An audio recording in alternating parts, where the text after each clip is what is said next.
that God inhabits the praise of his people. Well, today he inhabits us. And so back in the day, he didn't inhabit them, but they would praise and he would inhabit the praise. So whatever you're praising God for, he inhabits that praise. So getting a meeting off the ground has to do with the way you start it in praise. Doesn't have to have music. So when we're opening the meeting with his attributes, praising him for his attributes, not only is he involved in that, but he's in us. And so from inside of us, he comes out through our words and fills up the room and causes the atmosphere to be conducive for healings, miracles, signs, and wonders. Getting a meeting off the ground can be challenging. I've had my home fellowships now for about 6 years. So the first couple years, we didn't really get the meetings off the ground too much because the people didn't really know how to respond. And so what I did was I just spent 2 years getting the word into them and getting them ready for the move of the Spirit when they were able to respond. The Spirit is always present in meetings, always. But it's up to the people to respond to him. And once they respond to him, then he begins to move in healings, miracles, signs, and wonders. But the people have to work with the leader of the meeting in order for that to happen. So we have great home fellowships because now it's been 6 years, so the people are trained and conditioned. They know how to respond to the Spirit, and we have healings, miracles, signs, and wonders. But we didn't that first 2 years. And then I also do road meetings. 3 nights of glory I take to my hometown in Plainville, Michigan, 4 times a year. Now the first few were kind of iffy. I couldn't get those meetings off the ground. And what I mean by that is, there's a combination between me flowing with the Spirit and 2, these are new meetings that we're doing in Plainville, Michigan. And I am the worship leader. I am the speaker. I do offering teaching, and I was doing pre-service prayer. So I was doing all of it. And so it's kind of hard to be able to do all of it good and get the Spirit, the flow of the Spirit on each thing.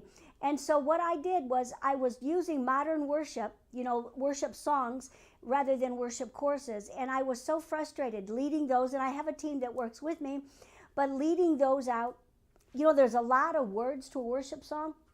And so I was getting frustrated because I didn't have the time to practice those big songs. And so I wasn't able to, we just killed it at the worship. And it wasn't anybody's fault but my own. We just killed it. I couldn't get it off the ground because of worship. And finally, after I don't know what time it was, one of the meetings last year, I said, Lord, it was toward the end of the year, maybe it was the October meeting. I said, Lord, I cannot do this like this. I'm up here and I'm leading worship, and I can't even concentrate on the worship because I've got to look at the words on the monitor. And I said, this doesn't work for me. We've got to change this. And I'm sure he was waiting for me to realize that we needed to make a change. So he then helped me to simplify worship. And once I got the worship simplified, that made a big difference. And then he told me, he said, stop focusing on your message so much and focus on the ministry to the people. And I'm like, okay. I didn't realize that was an issue, but I was preoccupied with my message. And he said, no, focus on ministry to the people.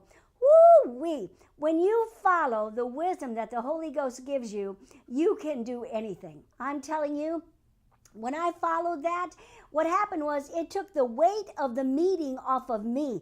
I was carrying the weight of the meeting, so I couldn't get off the ground.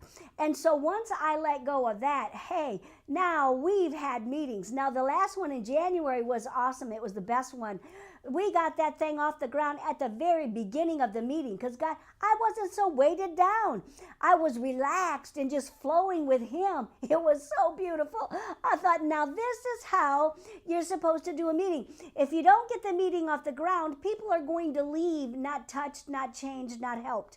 And so it's too much trouble, too much time, and too much money for people to leave the same way they came because most likely they won't come back.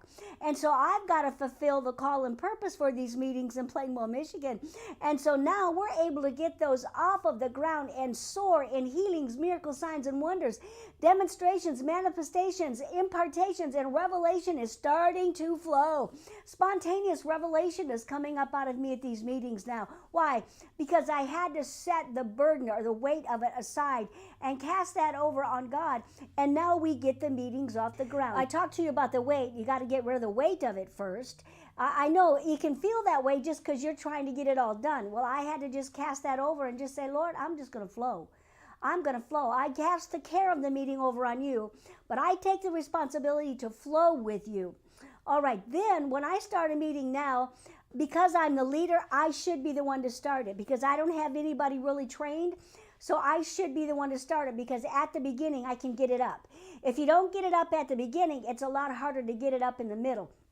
So I open up and I greet the people, and then we start praising God. No music. We just lift our hands and start praising God for his attributes, who he is to us. I mean, it doesn't really have much to do with us.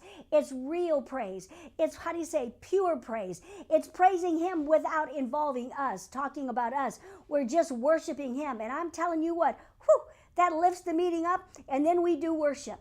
And then the worship, that first worship song is usually, how do you say, it's a fast-moving one. And then after that, we just shift right into offering. Just shift, and I usually have somebody to do offering. And we shift right into offering. And then we go into some more worship, more of the piano worship, more of the free flow, slow worship. And I'm telling you, this is all after we get it up off the ground, and then we just soar and just keep going higher and higher. And the Spirit begins to move in a great way. People are responding, and God is having his way. So it's up to you as a leader to get the meeting off the ground. Now, if you have a skilled worship team, then that's a little bit different. Then you can open up with that. Without you greeting the people, you can open up with that and get the meeting off the ground. Let me say this about our church. We have a skilled worship team, very skilled, wonderful people, great talent, and they're anointed. So they can get the service off the ground, see? So that's okay, but for me, I don't have that just quite yet. And so I have to get it off the ground. It's my responsibility to get it up. And the Holy Ghost, as a leader, he will teach you exactly how to get it up because you need to get it off the ground. You don't want to have grounded meetings. We want to soar. We want to flow. We want to fly as high as we can go.